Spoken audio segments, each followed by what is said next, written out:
지난주에 사모님이 뭐 바리깡 하나를 사오더니 한번 제 머리 잘 깎을 수 있다고 뒤에를 그냥 완전 파먹어가지고 어쩔 수 없이 이렇게 짧아졌어요. 이제 저기 이 머리가. 그래서 오늘 아침에 오늘 권사님이 지난주보다 인물이 조금 덜하다고 그러시는데 감안하시고 사모님을 믿은 제가 잘못입니다. 여러분, 예. 하나님만 믿기를 바랍니다. 예. 하나님만 믿어. 예.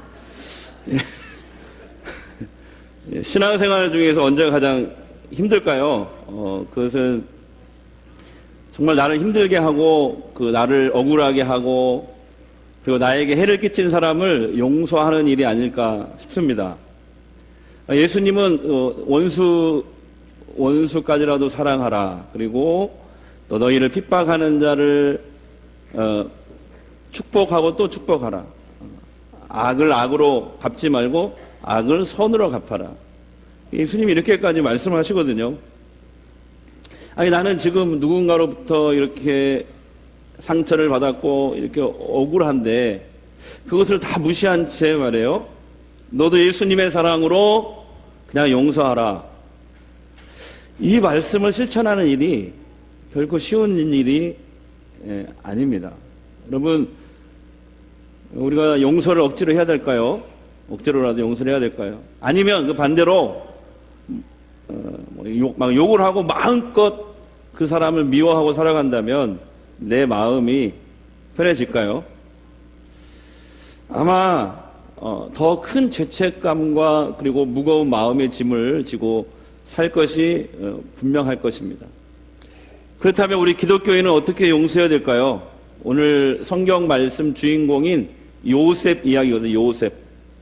요셉의 이 삶을 통해서 그 비결을 찾을 수 있게 되기를 바랍니다. 여러분 잘 아시는 얘기지만 요셉은 누구의 아들이에요? 야곱의 아들인데 몇 번째 아들이에요? 12명 중에 11번째 아들입니다. 예.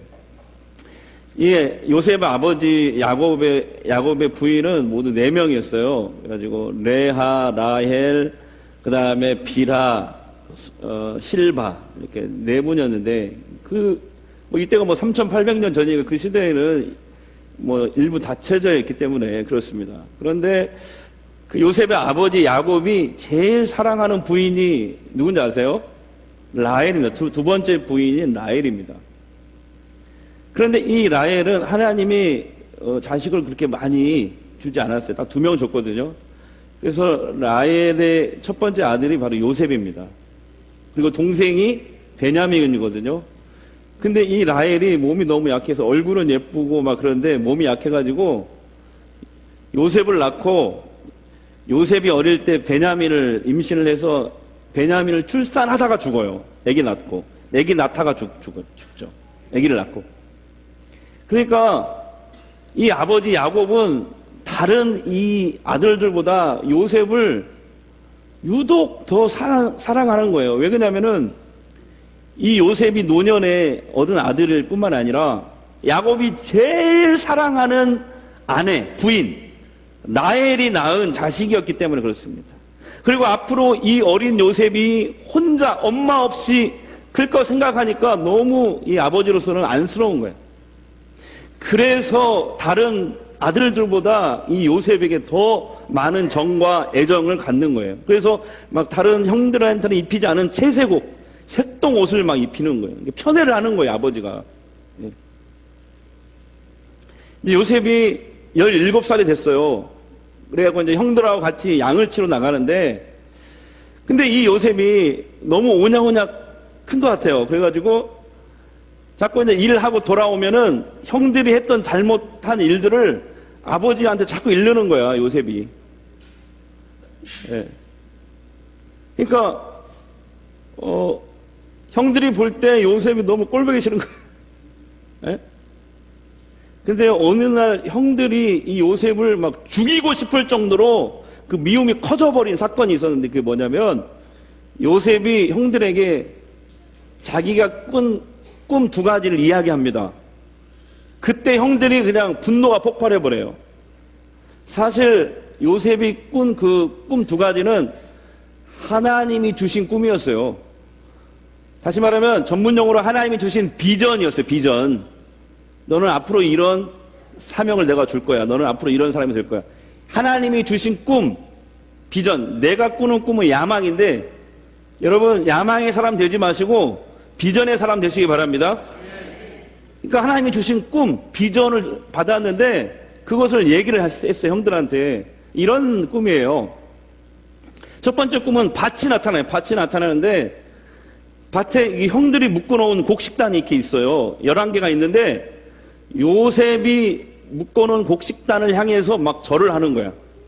형들의 곡식단이. 그게 첫 번째 꿈이고요. 두 번째 꿈은 뭐냐면은 해와 달과 11개의 별들이 요셉에게 절을 하는 겁니다. 이게 두 번째 꿈이에요.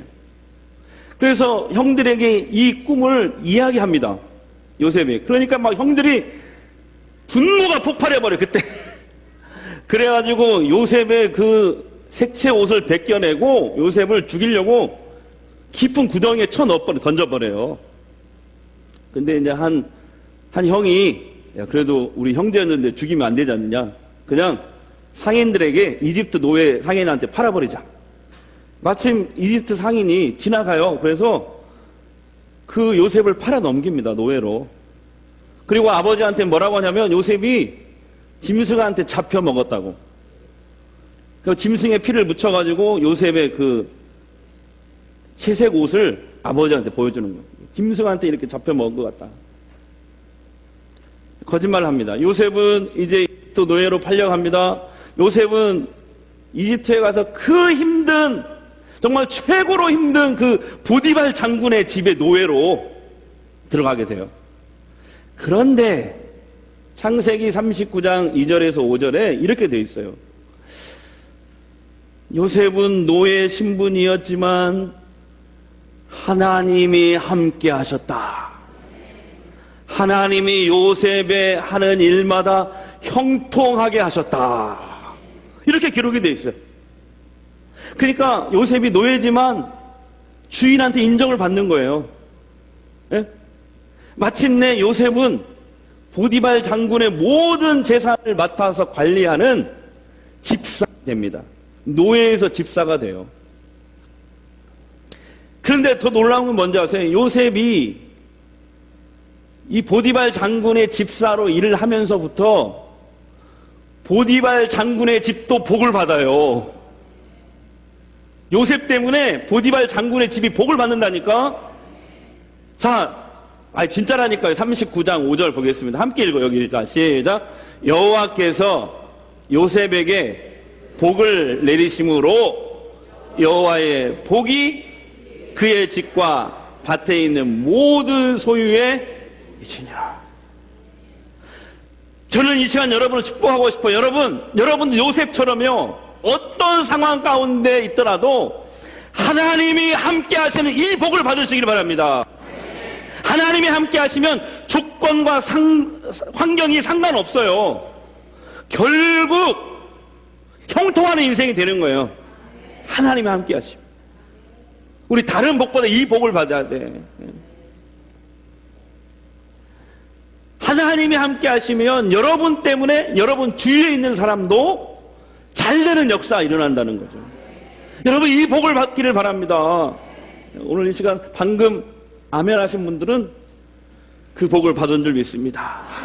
아니 아까 아멘 하신 분들은 네. 타이밍이 중요한 거예요. 타이밍이.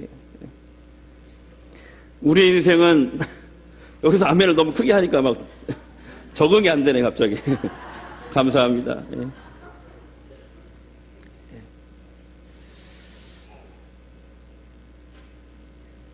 여러분 우리 인생은 노력만 가지고 되는 게 아니에요. 성실만 가지고 되는 게 아니에요. 실력 있다고 되는 게 아니에요. 하나님 함께 하셔야 돼요. 하나님이 함께 하셔야 그 인생이 복된 인생이 돼요. 어려움이 있을 수 있어요. 병들 수 있어요. 그러나 결국 하나님이 함께 하시면 복된 인생이 되는 거예요. 그런데 어느 날 주인집 마님이 자꾸 요셉을 유혹합니다. 성경에 뭐라고 써있냐면 요셉이 잘생겼거든요. 그러나 요셉은 내가 어찌 하나님께 죄를 지을 수 있겠습니까? 하면서 부인을 뿌리치고 도망을 칩니다. 근데 요셉이 도망칠 때 주인 마님이 요셉의 옷을 꽉 잡았던 것 같아요. 그러니까 그 옷이 벗겨지면서 벗은 몸으로 요셉이 이제 도망치고 이 주인 마님의 손에는 요셉의 옷이 들려진 거예요. 마님은 거짓으로 미투를 선언합니다. 요셉이 나를 성폭행하려고 했다. 그래서 내가 소리를 지르자 옷을 이렇게 버려두고 도망쳤다. 억울해요? 안 억울해요? 결국 요셉은 왕의 제수들을 가두는 특별 감옥에 갇히게 됩니다. 억울한 옥살이가 시작되는 거예요. 그런데 또 성경에 이렇게 나와요. 억울한 옥살이가 시작이 되는데, 자, 함께 읽어요. 창세기 39장 21절 23절 시작. 요셉은 감옥에 갇혔습니다. 여호와께서 요셉과 어떻게 하시고? 함께 하시고, 그 다음에 간수장에게 은혜를 받게 하시네. 아, 사람한테 인정받는 것도 노력만 갖고 되는 게 아니라 누가 인정받게 하셔야 돼요? 하나님이. 자, 그 다음에 또 봐요. 간수장이 옥중 죄수를 다 누구한테 맡겨요?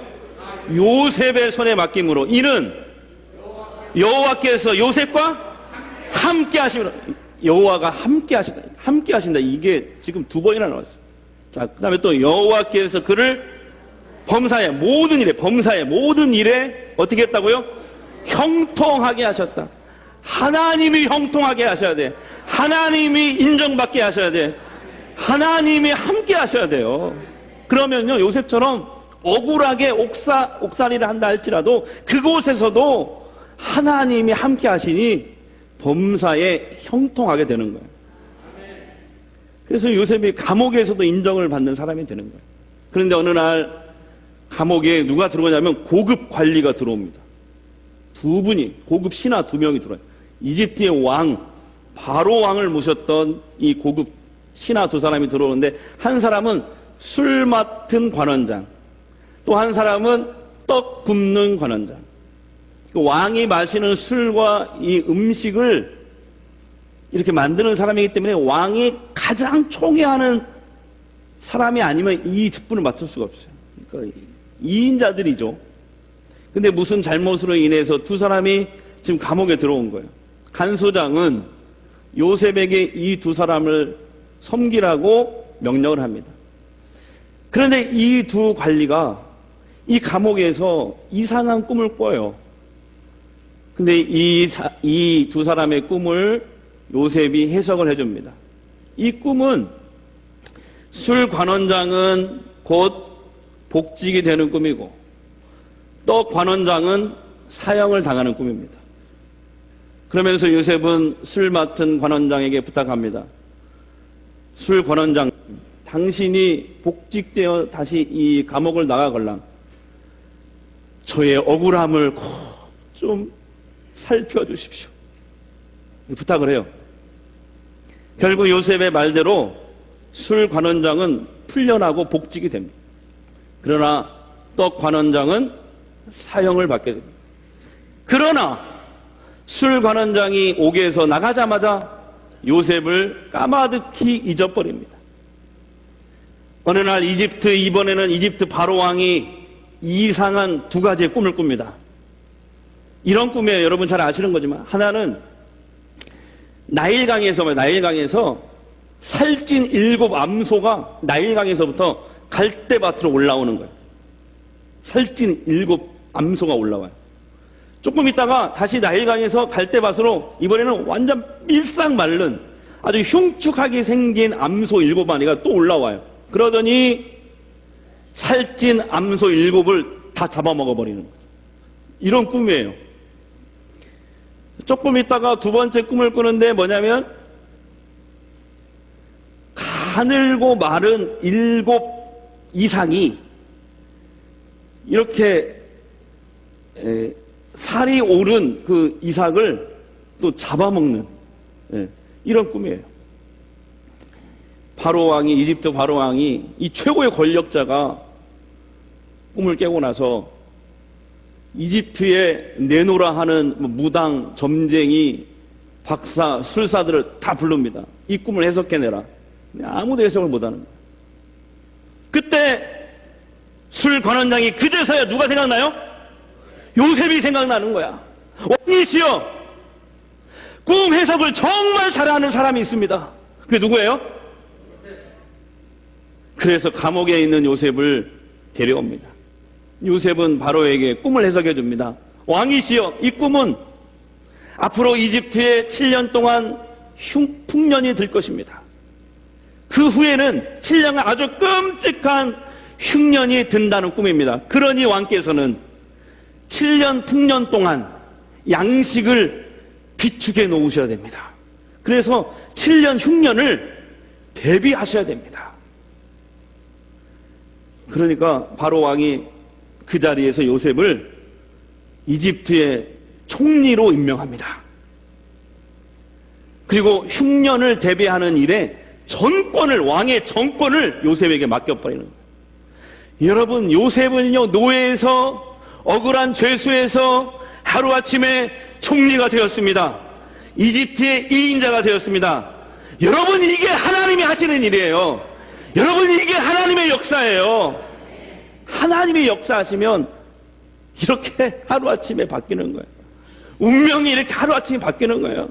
운명이 정해져 있는 게 아니에요. 안 믿는 사람들은 운명이 정해져 있다고 사주팔자를 보는데 우리는 그럴 필요가 없어요. 하나님이 미래를 바꿔놓으셔요. 아멘. 요셉은 총리가 돼서 결혼을 합니다. 그래서 두 아들을 낳습니다.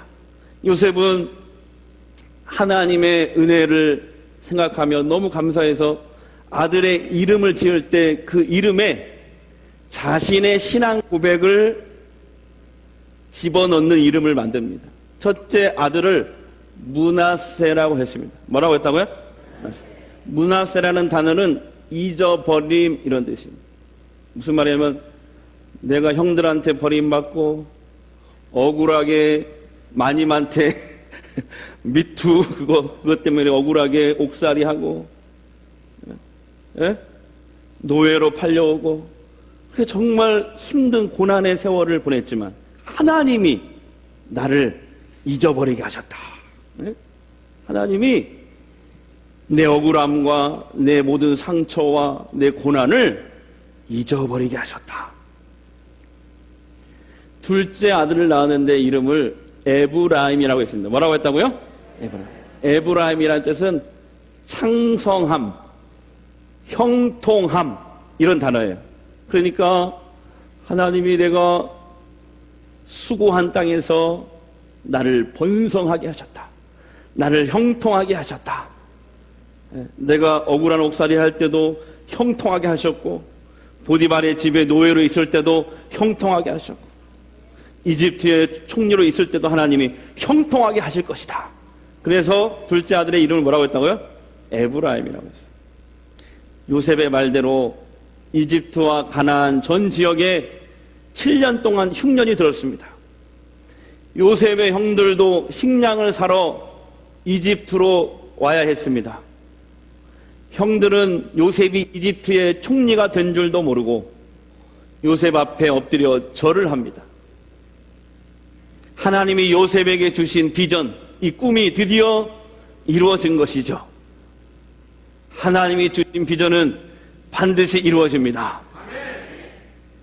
결국 요셉은 자기 형들에게 자신이 요셉이라고 알리고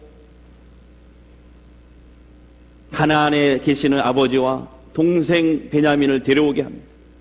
그리고 다시 만나게 되고 온 가족이 다시 만나게 돼요.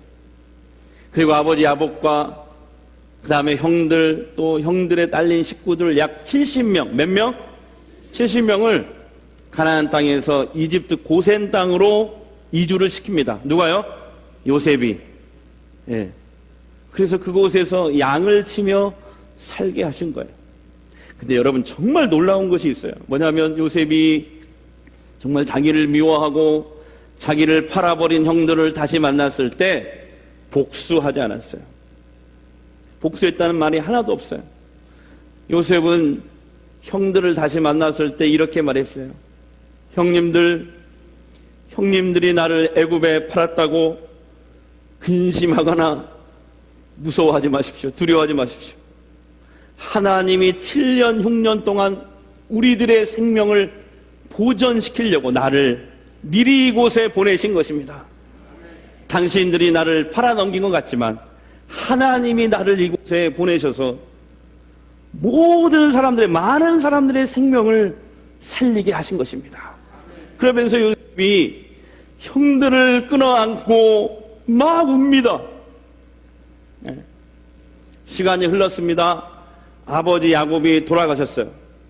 요셉은 아버지 장례를 이집트식으로 40일간을 치러요. 며칠간요? 이집트 장례 40일간을 치러요. 야곱의 시신은 매가지고 가나안 땅까지 또 갑니다. 그래서 가나안의 선산 막벨라 굴, 아브라함이 묻혔고 이삭이 묻혔던 그 선산 가나안까지 야곱의 시신을 들고 가서 거기 선산에 매장을 하는 거예요. 그런데 오늘 말씀에 보니까, 오늘 말씀 우리가 읽었잖아요. 여기 보니까 요셉의 형들은 아버지의 장례가 끝나자마자 갑자기 두려운 마음이 든 거예요. 자, 15절을 함께 읽겠습니다. 시작. 요셉의 형제들이 그들의 아버지가 죽었음을 보고 말하되 요셉이 혹시 우리를 미워하여 우리가 그에게 행한 모든 악을 다 갚지나 아니할까 하고, 그러니까 형들은 이제 아버지가 살아있을 때는 요셉이 참고 있다가 아버지가 돌아가셨으니까 이제 우리에게 복수를 할지도 모른다, 이렇게 생각을 하고 두려워 떨었던 거예요. 근데 오늘 16절 18절에 보니까 형들이 요셉에게 가서 이렇게 말합니다. 형들이 이 요셉한테 가서 아우님, 아버지가 돌아가시기 전에 우리에게 유언하지 않았소? 예?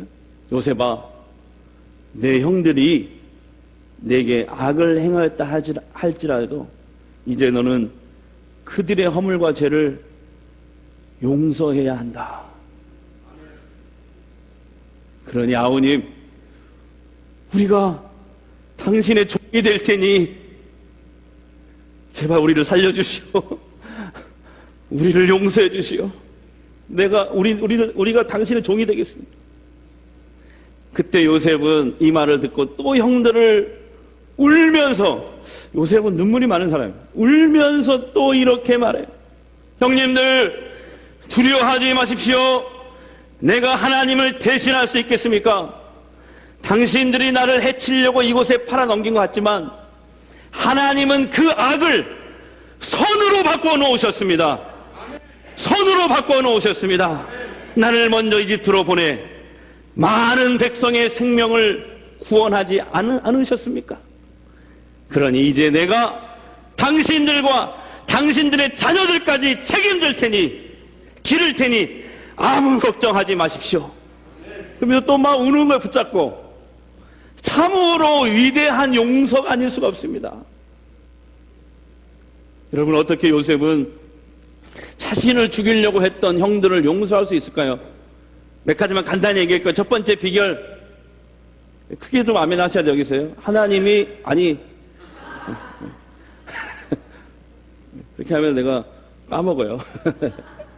하나님이 요셉과 함께 하셔서 어두웠던 요셉의 미래를 밝게 해 주셨기 때문입니다.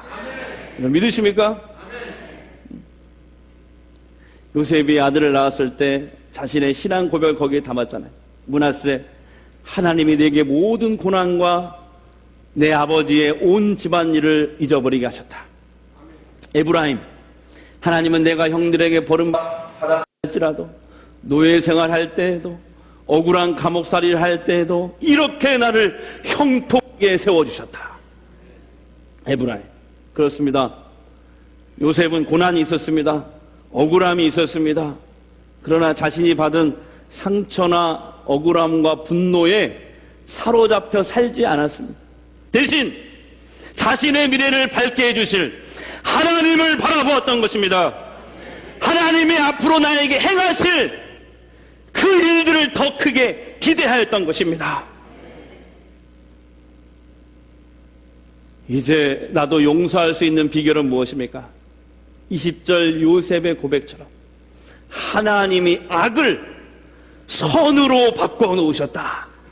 하나님이 악을 선으로 바꿔놓으셨다.